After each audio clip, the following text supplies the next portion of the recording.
बिस्मिल्लाहिर्रहमानिर्रहीम। अस्सलाम वालेकुम नाज़रीन, आप यूट्यूब चैनल देख रहे हैं। मैं इमरान खान हूँ। सबसे बड़ी खबर ये है कि क्या आज हुकूमत आईनी तरमीम करने जा रही है। ये एक ऐसा सवाल है जिसका जवाब रात गए तक सारे लोग ढूंढ रहे थे, लेकिन कुछ फैक्ट्स मैं आपके सामने रख देता हूँ जो चीज़ें मुझे पता चली हैं। एक तो मौलाना फजलुर रहमान साहब की मुलाकात तय थी पाकिस्तान तहरीक इंसाफ के वफ्द के साथ, और असद कैसर साहब की सरबराही में एक वफ्द जाना था जिसने मुलाकात करनी थी मौलाना फजलुर रहमान साहब से। गालिबन बैरिस्टर गौर साहब वगैरह बाकी सारे भी थे इसमें। तो इसने मुलाकात करनी थी रात 9 बजे मौलाना फजलुर रहमान साहब से, लेकिन इनको आगाह कर दिया गया। जब ये बिल्कुल जाने के लिए तैयार थे तो इनको बताया गया कि जी आप मिलने के लिए ना आए। वजह यह है कि हुकूमती वफ्द आया हुआ है और मौलाना फजलुर रहमान साहब उनसे मुलाकात कर रहे हैं। तो एक फैक्ट तो आप ये ध्यान में रखें। और फिर ये बताया गया कि मौलाना फजलुर रहमान साहब आपसे कल मुलाकात करेंगे, यानी आज के दिन में मुलाकात कर लेंगे। दूसरी बात यह है कि क्या हुकूमत आज आईनी तरमीम लाने जा रही है, तो ये क्लेम ख्वाजा आसिफ साहब ने किया है। हुआ ये है कि आज क्योंकि हफ्ते का दिन है और हफ्ते वाले दिन जो है पार्लियामेंट की छुट्टी होती है, नॉर्मली यहाँ पे सेशन नहीं चल रहा होता, लेकिन छुट्टी वाले दिन भी जब कोई काम करना हो तो फिर तो असेंबली का सेशन आ भी जाता है। आपको याद है जब इमरान खान साहब की हुकूमत गिराई गई थी तो उस दिन भी ऐसी सूरत हाल थी। तो ख्वाजा आसिफ साहब ने क्लेम किया कि तो छुट्टी वाले दिन जो है कौमी असम्बली का इजलास बुलाया गया, फिर सेनेट का इजलास भी बुलाया गया। तो एक तो आप इस बात को अपने जहन में रखें कि अगर तो कोई आईनी तरमीम लानी है फौरी तौर पे, तो ये दो ऊपर नीचे सेशन आ रहे हैं, इनमें हो सकता है, मुमकिन है। लेकिन क्या इतनी उजलत में आईनी तरमीम आ सकती है? तो माजी में ऐसा हमने नहीं देखा कि हुआ हो। 2/3 अक्सरियत इकट्ठी करना, फिर एक आईनी तरमीम को लेकर आना, ये नॉर्मली एक लेंथी प्रोसेस रहा है। इसकी डिबेट्स होती हैं, लोग इसके ऊपर बात करते हैं, इसके ऊपर जो है वो डिस्कशन होती है। उसके बाद एक एक शिक के ऊपर फिर जाके ये आईनी तरमीम होती है। कोई आसान चीज़ नहीं है। जो लॉ मेकर्स हैं वो इसके ऊपर बात करते हैं, लेजिस्लेचर्स जो हैं जिनको आप MNAs कहते हैं या सेनेटर्स कहते हैं।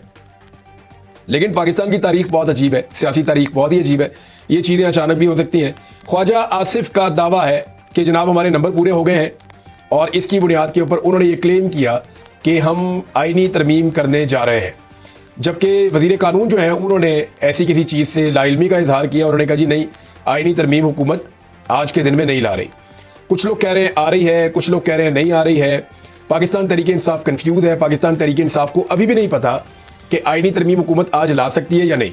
जो एजेंडा आया कौमी असम्बली का, उसके अंदर तो आईनी तरमीम का जिक्र नहीं है। लेकिन देखिए बहुत दफ़ा ऐसा हुआ कि एजेंडे पे कोई और चीज़ थी और उस दिन जो है वो अचानक तब्दीली करके कोई और चीज़ सामने आ गई। तो ये कोई मुश्किल बात नहीं है, स्पीकर इसको कर सकते हैं, वहाँ पे जो लोग मौजूद हैं वो इसको कर सकते हैं। पाकिस्तान तहरीक इंसाफ के लोगों ने राब्ता किया है। चंद राब्ते मैं आपको बता देता हूँ। एक, उन्होंने कोशिश की कि कामिल अली आगा साहब से राब्ता हो, और इस बारे में उन्होंने परवेज़ इलाही साहब और मुनिस इलाही साहब से राब्ता करने की कोशिश की कि कामिल अली आगा एक सेनेटर है और वो परवेज़ इलाही के ज़्यादा करीब है as compared to Chaudhry Shujaat Hussain. तो वो इधर खड़े हो जाएं, लेकिन वो अकेला सेनेटर है काफ लीग का, मुस्लिम लीग काफ का। तो अब देखें कामिल अली आगा साहब कहाँ जाते हैं, लेकिन कभी इम्कान है कि कामिल अली आगा साहब शायद हुकूमत वाले कैंप में चले जाएं। दूसरा, अख्तर मेंगल साहब से राब्ता किया पाकिस्तान तहरीक इंसाफ के लोगों ने, और बार बार राब्ता किया। तो अख्तर मेंगल साहब के पास 2 सेनेटर्स हैं, और जो उनमें एक है वो आज़ाद खातून है नसीमा साहिबा, और एक वकार साहब हैं। ये दोनों सेनेटर अख्तर मेंगल साहब के से ताल्लुक़ रखते हैं, उनकी पार्टी के हैं। तो इन 2 सेनेटर्स के बारे में अख्तर मेंगल साहब ने कहा जी मैं तो आपको पूरा यकीन दिलाता हूँ कि मैंने इनको मना किया है और मैंने इन पर पूरा दबाव डाला। उन्होंने मुझे यकीन भी दिलाया कि वो कोशिश करेंगे, लेकिन उन पर दबाव बहुत ज़्यादा है। ये भी कहा गया कि एक की जो कोई अलॉटमेंट की ज़मीन है वो कैंसिल की जा रही है, दूसरे की कराची में घर के ऊपर थ्रेट किया जा रहा है, और इन्हें बहुत परेशान किया जा रहा है दोनों सेनेटर्स को। तो जो सेनेटर्स हैं वो भी ज़रा ख़तरे में हैं। इस तरफ भी 58 की तादाद जो है वो हुकूमत के पास है ANP को मिला के, क्योंकि ANP क्योंकि जरदारी साहब के इशाइये में भी शामिल थे। तो ऐसा लगता है कि एमएल वली खान साहब और उनकी जमात जो है वो अपने 3 सेनेटर्स के साथ हुकूमत के साथ जाएगी। MQM भी उधर है, बलूचिस्तान अवामी पार्टी भी उधर है, कुछ आज़ाद सेनेटर फैसल बाडा जैसे, मोहसिन नकवी जैसे, 1-2 और हैं, ये सारे उधर ही हैं। तो अगर आप ये सारे इकट्ठे कर लें तो आपको पता चलता है कि 58 की तादाद हुकूमत के पास अपनी है। इनको 64 की तादाद चाहिए, जो मेरी इंफॉर्मेशन है। तो इनको 6 मजीद सेनेटर चाहिए। 58 इनके पास हैं। अब 5 फजलुर रहमान साहब के पास है, एक जो है कामिल अली आगा साहब इनको मिलते हैं तो ये 59 हो जाते हैं। 2 अगर इनको मिल जाते हैं सेनेटर्स अख्तर मेंगल साहब की पार्टी के तो ये फिर हो जाते हैं 61। फिर भी फजलुर रहमान साहब की इनको ज़रूरत पड़ेगी। फजलुर रहमान साहब ने एक बात की है, और ये बात उन्होंने फजलुर रहमान साहब ने ओपनली, उनके लोगों ने ये बात की है। उन्होंने कहा जी हमारे 2 सेनेटर्स पे हमारा कंट्रोल नहीं है, यानी 2 सेनेटर ऐसे हैं जो हमारी मर्जी के खिलाफ वोट डाल सकते हैं। लेकिन देखें, क्योंकि डिफेक्शन क्लॉज लग जाती है और सुप्रीम कोर्ट ऑफ पाकिस्तान का एक फैसला मौजूद है, अगर फजलुर रहमान साहब की जो सेनेट के अंदर पार्लिमानी पार्टी है उसके लीडर, और वो एक लेटर आया भी हुआ है मार्केट में, खबरों के अंदर आया हुआ है, वो अगर लिख कर दे देते हैं कि कोई भी सेनेटर वोट नहीं डालेगा तो फिर जो डालेगा उसकी सेनेट की सीट भी जाएगी और उसका वोट काउंट भी नहीं होगा, सुप्रीम कोर्ट ऑफ पाकिस्तान के पुराने फैसले के मुताबिक। ये जो फैसला आया था 2022 में, तो इसको आप जरा क्लियर कर लें कि फजलुर रहमान साहब ने फिर भी कहा कि मेरे 2 सेनेटर हैं वो ऐसा कर सकते हैं। अगर उन्होंने कहा है तो फिर इसका मतलब है कि वो कर भी सकते हैं। तो एक आधे वोट का फर्क है सेनेट के अंदर। अगर फजलुर रहमान साहब साथ दें हुकूमत का तो फिर उनके नंबर पूरे हो जाते हैं। कौमी असेंबली के अंदर सिचुएशन क्या है? कौमी असेंबली में पाकिस्तान तहरीक इंसाफ के जीते हुए आज़ाद उम्मीदवारों के बगैर मुमकिन नहीं है। अभी तक एक सीट और जीत ली है हुकूमत ने धांधली करके। जनूबी पंजाब में अभी पीपल्स पार्टी को जितवाई गई है वो सीट बड़े लंबे मार्जिन से। अब तो मार्जिन भी बहुत लंबे होते हैं, अब तो फॉर्म 47 नहीं फॉर्म 45 भी तैयार करवाया जाता है पहले से ही। तो सबको पता था कि क्या होगा इलेक्शन में, इलेक्शन कमीशन को भी पता था, सबको पता था। तो वहाँ पे पीपल्स पार्टी को जिताया गया, तो एक सीट इनके पास और आ गई। अब वो अगर सीट का इलेक्शन कमीशन जो है रिजल्ट जारी कर दे, उसके बाद वो नोटिफाई हो जाए, तो वहाँ से एक सीट इनकी बढ़ भी जाएगी, लेकिन अभी टाइम लगेगा। फिर भी कर आके अगर नंबर पूरे भी करें, फजलुर रहमान साहब के 8 बंदे भी इनके साथ मिल जाएं, फिर भी इनको जो है वो पाकिस्तान तहरीक इंसाफ के जीते हुए आज़ाद उम्मीदवारों की ज़रूरत पड़ेगी। पाकिस्तान तहरीक इंसाफ के जीते हुए आज़ाद उम्मीदवारों में से कुछ के नाम सामने आ रहे थे कि ये वो लोग हैं जो वोट डाल सकते हैं। कुछ लोग कह रहे थे रियाज फतेहाना, फिर पता चला वो पाकिस्तान में नहीं है, क्लेम किया गया। कुछ लोग कह रहे थे जी के जो बलोच साहब अगवा हुए हैं उनके बारे में, लेकिन उनके बारे में भी अजीब अजीब बातें आ रही हैं सामने। फिर कुछ लोग मुबारक ज़ेब साहब के बारे में कह रहे थे। मुबारक ज़ेब साहब बार बार एक ही बात कह रहे हैं कि मैं अपने इलाके के लोगों से उनके मफाद में फैसला करूंगा, उनसे मशवरा करूंगा, मैं इमरान खान का साथी हूँ। लेकिन वो कैटेगोरिकली उन्होंने ये जुमला नहीं कहा कि मैं किसी भी आईनी तरमीम के हक में कभी वोट नहीं डालूंगा, ऐसा कैटेगोरिकली उन्होंने नहीं कहा। वो गोल मोल बात करते हैं, लेकिन हुकूमत से कहते हैं कि मुझे हक दो। मेरे ख्याल में वो इस सिचुएशन को इस्तेमाल कर रहे हैं थोड़ा सा दबाव डालने के लिए सूबाई हुकूमत के ऊपर कि उनको फंड शंड मिल जाएँ, ज़रा वो अपने इलाके के अंदर थोड़ी फंडिंग शंडिंग हो जाए, उनको बूढ़ियों का मुंह खुल जाए। थोड़ा सा ये होता है तमाम MNAs को कि जनाब मेरे इलाके में फ़ंड आ जाए, मैं काम शाम कराऊँ, मेरा नाम बन जाए, या को मैं मनसूबे वगैरह ले लूँ, इस तरह की चीज़ होती है। लेकिन वो इस मौके को इस तरह इस्तेमाल कर रहे हैं और मैं अपने इलाके के मफाद में फ़ायदे में करूँगा, हुकूमत मेरे साथ ज़्यादती ना करे। लेकिन कैटेगोरिकली वो ये नहीं कह रहे कि मैं किसी सूरत भी इस हुकूमत की आईनी तरमीम के अंदर वोट कभी नहीं डालूंगा, ऐसा उन्होंने नहीं कहा। कुछ और लोगों के भी नाम सामने आ रहे हैं, लेकिन उनमें से कुछ लोग पाकिस्तान से बाहर हैं, ये बात तो बिल्कुल ठीक है। साहबजादा फैमिली जो है, जो जंग से हैं, अमीर सुल्तान साहब और महबूब सुल्तान साहब, इनका कोई लोग नाम ले रहे थे। तो अभी उनके कुछ लोगों ने मेरे से रब्ता किया, उन्होंने कहा जी कि वो तो पाकिस्तान में नहीं है और वो कुछ जल्दी आ भी नहीं रहे, उनका ये बकौल, उनका ये कहना था। तो अब मामला ये है कि क्या आज कानून साजी हो सकती है और क्या फजलुर रहमान साहब वोट हक में डालेंगे? तो चंद चीज़ें मैं आपके सामने रख देता हूँ, इन चीज़ों को आप जहन में रखेंगे तो आपको आइडिया हो जाएगा। एक तो ये है कि 2 बजे पाकिस्तान तहरीक इंसाफ की अपनी मीटिंग है कि अगर आज कानून साजी होती है या आईनी तरमीम होती है तो हमें करना क्या है। 2 ऑप्शन है, या तो वहाँ पे शोर मचाएं, एक्सपोज करें, या फिर बाइकआउट करके इस सिस्टम का हिस्सा ना बने और वो ये कहेंगे जी हम इसका हिस्सा नहीं बनते, हम यहाँ से निकलकर बाहर जा रहे हैं। 3 बजे इजलास शुरू किया जा रहा है। अब वो कौन सी चीज़ें हैं जो करने की कोशिश की जाएगी, इससे पहले आप ये देख लेंगे फजलुर रहमान साहब के मौक़िफ़ में जो थोड़ा ट्विस्ट आया वो है क्या। नंबर 1, फजलुर रहमान साहब पहले ये कहते थे कि ये फॉर्म 47 पे बनी हुई जाली असेंबली है, ये जाली मैंडेट वाली असेंबली है, ये असेंबली लेजिटिमेट है ही नहीं। लेकिन फिर हमने देखा थोड़े दिन पहले फजलुर रहमान साहब ने स्टेटमेंट दिया कि जनाब फॉर्म 45 और 47 वाला ही मामला चलेगा, अब ये असेंबली यही चलेगी। यानी उन्होंने लेजिटिमेट कर दिया कि ठीक है यार, जैसी भी है, झूठी है सच्ची है, ये असेंबली अब चलनी है। वो जो नए इलेक्शंस का वो बार बार कहते थे, दावा करते थे और वो कहते थे होना चाहिए, वो उन्होंने नहीं कहा। तो क्या एक ऐसी असेंबली जिसका मैंडेट जाली है उसको आईनी तरमीम करनी चाहिए और फजलुर रहमान साहब को उस तरमीम का हिस्सा बनना चाहिए? तो यहां फजलुर रहमान साहब ने एक शिफ्ट थोड़ा सा चेंज किया अपना गियर। दूसरा, फजलुर रहमान साहब ने एक्सटेंशन के ऊपर तो ना बोली है, लेकिन अदलिया में इस्लाहात के ऊपर उन्होंने ना नहीं बोली। यानी एक जाली मैंडेट वाली भी अगर हुकूमत या असेंबली अदलिया में इस्लाहात लेकर आती है अपने फायदे के लिए, तो फजलुर रहमान साहब को कोई एतराज नहीं होगा, फिलहाल जो चीजें सामने आ रही हैं। लेकिन क्या फजलुर रहमान साहब वोट डालेंगे, अभी मैं ये नहीं कह सकता कुछ भी, क्योंकि देखिए पाकिस्तान तहरीक इंसाफ की दोबारा फजलुर रहमान साहब से मुलाकात होनी है। चंद घंटे में खबर आती है फजलुर रहमान साहब उधर वोट डाल रहे हैं, चंद घंटे में आती है कि नहीं डाल रहे। पाकिस्तान तहरीक इंसाफ के कई ऐसे MNAs हैं जिनकी इज्जत इस बात पर टिकी हुई है कि फजलुर रहमान साहब वोट डाल दें तो उनकी इज्जत बच जाती है। अगर फजलुर रहमान साहब ने नहीं डाला तो फिर इनको डालना पड़ जाएगा वोट, और जब ये वोट डालेंगे तो इनकी सियासत, इनकी इज्जत, ये इसका क्या बनेगा ये मैं नहीं जानता। क्योंकि हल्के के अंदर लोग बहुत गुस्से में, और लोगों ने एक ही बात करके वोट दिया था कि आपने इमरान खान का साथ देना है, उसको नहीं छोड़ना, वोट हम आपको दे रहे हैं, हमें और कुछ नहीं चाहिए। ये मुझे सारे MNAs ने बताई ये बात।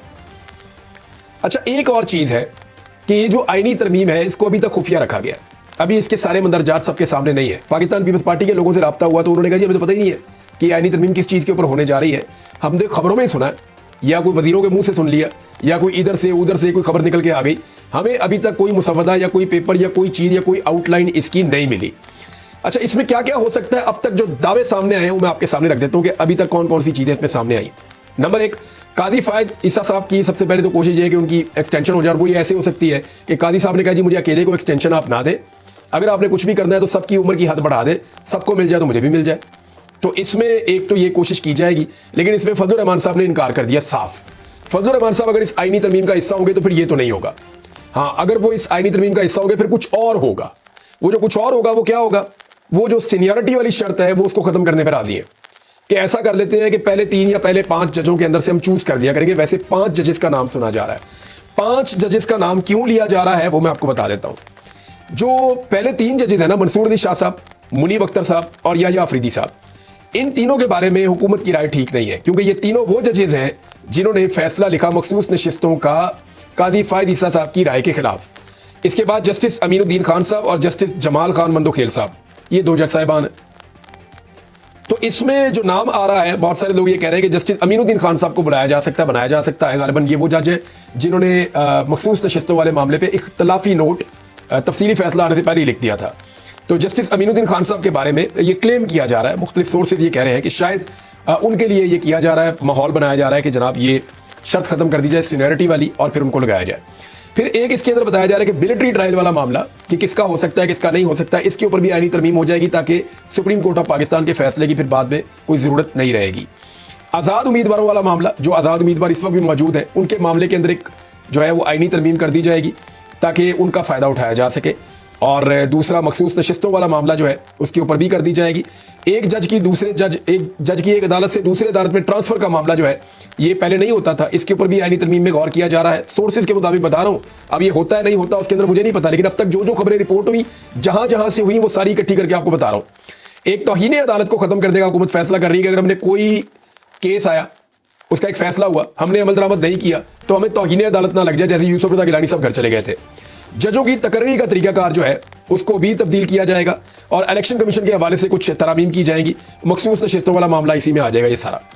अच्छा, अब ये जितनी भी चीज़ें हैं, इन सारी चीज़ों को अगर आप देखें, अब तक जो जो तरमीम करने के बारे में जो जो चीज़ें सामने आई हैं, अगर इन सारी चीज़ों को आप इकट्ठा रख कर देखें तो आपको जो 4-5 चीज़ें समझ आती हैं कि मकसद क्या है इस तरमीम का, वो मैं आपके सामने रखने लगा हूँ। चंद बातों के गिर्द घूमती है ये सारी तरमीम। नंबर 1, जो फॉर्म 47 वाली हुकूमत है या फॉर्म 47 वाली जो सीटें हैं उनको किसी तरह तहफ़्फ़ुज़ फराहम किया जाए। नंबर 2, तौहीन अदालत अगर लगती है, कोई हुकूमत उड़ी हो गई है अदालत की, तो तौहीन अदालत से हर सूरत बचा जाए, यानी खुद भी बचे और इलेक्शन कमीशन को भी तौहीन अदालत से बचाया जाए। नंबर 3, इमरान खान को मजीद अंदर रखा जा सके। नंबर 4, मखसूस नशिस्तों और आज़ाद उम्मीदवारों को काबू किया जाए, ये जो फैसला है वो मखसूस नशिस्तों वाला, यहाँ पे इसके ऊपर कंट्रोल किया जाए। नंबर 5, अदलिया पर अपनी मर्जी मुसल्लत की जाएगी, अदलिया से आने वाले इंसाफ पर मबनी फैसलों से ये बच सकेंगे, इनके पास इतना मार्जिन क्रिएट हो जाएगा। तो एक सवाल पैदा होता है कि अब तक इस हुकूमत ने जितने भी इकदाम किए हैं, बहुत सारी अजीब चीज़ें की हैं, फॉर्म 47 से बड़ा काम तो कोई नहीं हो सकता ना। अब तो ये एक आईनी तरमीम है और ये आईनी तरमीम सुप्रीम कोर्ट ऑफ पाकिस्तान में चैलेंज भी हो जाएगी और बहुत कुछ डिपेंड करेगा। अगर तो आईनी तरमीम होती है, आज हो जाए, कल हो जाए, 10 दिन बाद हो जाए, जब भी हो जाए, ये जब भी आईनी तरमीम होती है इसके ऊपर एक इम्पैक्ट उस तफसीली फैसले का भी आएगा जो अभी जो फुल कोर्ट बना हुआ था सुप्रीम कोर्ट ऑफ पाकिस्तान का, उसने जारी करना है। याद रखिएगा कि 8 जजेस का जब तफसीली फैसला आएगा तो उसके अंदर कुछ ऐसी चीजें हो सकती हैं जिनकी मौजूदगी में यह तरमीम मुतासिर हो सकती है। यानी जिन लोगों ने एफिडेविट लिखकर दे दिया पाकिस्तान तहरीक इंसाफ को कि आप जाके इलेक्शन कमीशन ऑफ पाकिस्तान में जमा करवा दें, और वो इन्होंने जाकर जमा भी करवा दिया और इनके पास उसका रिकॉर्ड भी मौजूद है, उन लोगों का वोट तो फिर काउंट ही नहीं हो सकेगा। वो तो कंसिडर किए जाएंगे कि वो पाकिस्तान तहरीक इंसाफ का हिस्सा है, तो ये फिर रोला बन जाएगा। तो इस हवाले से जो मखसूस नशिस्तों के बारे में तफसीली फैसला आना है वो इस आईनी तरमीम से अगर पहले आता है तो सिचुएशन कुछ और है, बाद में आता है तो आईनी तरमीम पे इफेक्ट भी कर सकता है। फिर दोबारा से इसके ऊपर जो है वो अब कादी फायद ईसा साहब को अगर ये इख्तियार दे देती है तरमीम कि 3 जजेस की कमेटी बेंच नहीं बनाएगी, एक ही जज बनाएगा जो चीफ जस्टिस होगा, तो फिर कादी फायद ईसा साहब अपनी मर्जी का बेंच भी बना सकते हैं दोबारा, जब इसके ऊपर एक अपील में जाएं तो तरमीम तो लागू हो जाएगी। तो ये बड़ा अजीबोगरीब सिनेरियो आ रहा है, लेकिन इसमें चंद सवालात मेरे ज़हन में आ रहे थे कि अब तक हुकूमत ने जो भी कोई गेम किए ना, उल्टा इनको नुकसान हुआ। और हुकूमत को नुकसान हुआ या नहीं हुआ, पाकिस्तान को नुकसान ही हुआ। क्या इससे पाकिस्तान में माशी सरगर्मियां तेज हो जाएगी? क्या इससे पाकिस्तान में सियासी इस्तेहकाम आ जाएगा? मुझे लगता है कि हुकूमत एक नई तहरीक को दावत दे रही है। हुकूमत ने ये खबरें तो चलवाई हैं कि मईशत दुरुस्त हो रही है, मगर ऐसा हो नहीं रहा। इमरान खान साहब के ऊपर एक मुकदमा और दर्ज किया गया। ये मुकदमा कल दर्ज किया गया 13 सितंबर को, और मुकदमा दर्ज किया गया इस हवाले से कि उनके ट्विटर अकाउंट से एक ट्वीट हुई थी और उस ट्वीट को लेके उनकी इन्वेस्टिगेशन भी की गई थी। और दोबारा एफआईए वाले गए थे इन्वेस्टिगेशन करने के लिए, 4 लोग। इमरान खान साहब ने कहा कि मैं अपने वकील से बात करूंगा और फिर आप मेरी इन्वेस्टिगेशन करेंगे। एक्चुअली इमरान खान साहब अपना ट्विटर खुद इस्तेमाल ही नहीं करते, तो ये केस कोई इतना तगड़ा होगा नहीं। तो मुकदमा तो उनके ऊपर दर्ज कर दिया गया, इमरान खान साहब के ऊपर। अब देखते हैं कि इस मुकदमे को कितना घसीटा जा सकता है, क्योंकि अगर इमरान खान साहब को बेल मिल जाती है 9 मई के मुकदमात में, तो इसमें गिरफ्तार कर लिया जाएगा। और अगर इसमें गिरफ्तार कर लिया जाएगा तो इसमें तो बाइज्जत बरी होने के इम्कानात भी हैं। लेकिन देखना पड़ेगा कि मामला कहाँ तक पहुँचता है, कहाँ तक चलता है, कैसे लड़ते हैं वकला इसको। तो इमरान खान साहब के जो बाहर आने के इम्कानात हैं इस नए मुकदमे के बाद, अगर इसमें गिरफ्तारी डाल दी जाती है तो वो एक नई सिचुएशन शुरू हो जाएगी पाकिस्तान में। वैसे भी पाकिस्तान की मीडिया ने पाकिस्तान तहरीक-ए-इंसाफ का एक अजीब किस्म का बाइकआउट किया हुआ है। हालांकि इस मीडिया को जितनी गालियां PMLN ने दी है और बहुत सारी जमातों ने दी है, बहुत सारे लोगों ने दी है, लेकिन मैंने देखा कि उनका कभी ऐसे बाइकआउट नहीं किया। मैं वो चीज़ें गिनवाना नहीं चाहता, बताना नहीं चाहता, लेकिन अली अमीन गंडापुर की तनकीद के ऊपर उसके कुछ लफ्ज़ बहुत सख्त थे और मुझे भी एतराज़ था चंद चीज़ों से। और मैंने उन्हें ये कहा भी था कि आपको अपने कुछ चीज़ों के ऊपर आपको चाहिए। तो आज उन्होंने उसकी वजाहत भी की कल रात को। अली अमीन गंडापुर ने कल रात को जो खबरें आई उसमें मैंने देखा कि अली अमीन गंडापुर ने उसकी वजाहत भी की कि एक्चुअली किस कॉन्टेक्स्ट में उन्होंने बात की और किन लोगों के लिए बात की। लेकिन पाकिस्तान की मीडिया में ऐसा लगता है कि एक प्लान्ड किस्म का एक बाइकआउट हो रहा है पाकिस्तान तहरीक-ए-इंसाफ का। तो तहरीक-ए-इंसाफ ने भी ये कहा है कि जी करें बाइकआउट। यानी मेरी उनसे जो रात को बात हुई कुछ लोगों से, उन्होंने कहा जी हम भी स्ट्रेटजी बना लेते हैं, ठीक है फिर ये बाइकआउट करें, हम फिर डिजिटल मीडिया और सोशल मीडिया को इंटरव्यूज दिया करेंगे, हम उन्हीं के साथ प्रेस कॉन्फ्रेंस किया करेंगे और फिर हम इनको बुलाया नहीं करेंगे। और फिर अगर हम इनके पास इनके प्रोग्राम्स में और उनके टीवी पे जाना छोड़ देंगे तो फिर ये जाने और उनका काम जाने। यानी वो भी पाकिस्तान तहरीक-ए-इंसाफ को पता है कि उनके बगैर एक बुलेटिन भी नहीं बन सकता किसी भी एक मीडिया चैनल का। तो एक तरफ मीडिया उनके साथ ये कर रहा है, तो वो अब कह रहे हैं कि हमें थोड़ा सा अपनी पॉलिसी बनानी पड़ेगी। रात को उनकी मीटिंग तो हुई, देखते हैं वो इसके ऊपर क्या फैसला करते हैं तहरीक-ए-इंसाफ वाले। तो फजल रहमान साहब पे डिपेंड कर रहा थी बहुत सारा कुछ, कि फजल रहमान साहब जो है, मैंने हमेशा कहा कि वो स्टेटस को के साथ ज़्यादा कंफर्टेबल रहते हैं, लेकिन देखना होगा कि वो अपनी रवायत को तोड़ते हैं इस मरतबा या अपनी रवायत पे कायम रहते हैं। देखते हैं। अब तक के लिए इतने, अपना ख्याल रखिएगा, अपने चैनल का भी। अल्लाह हाफ़िज़।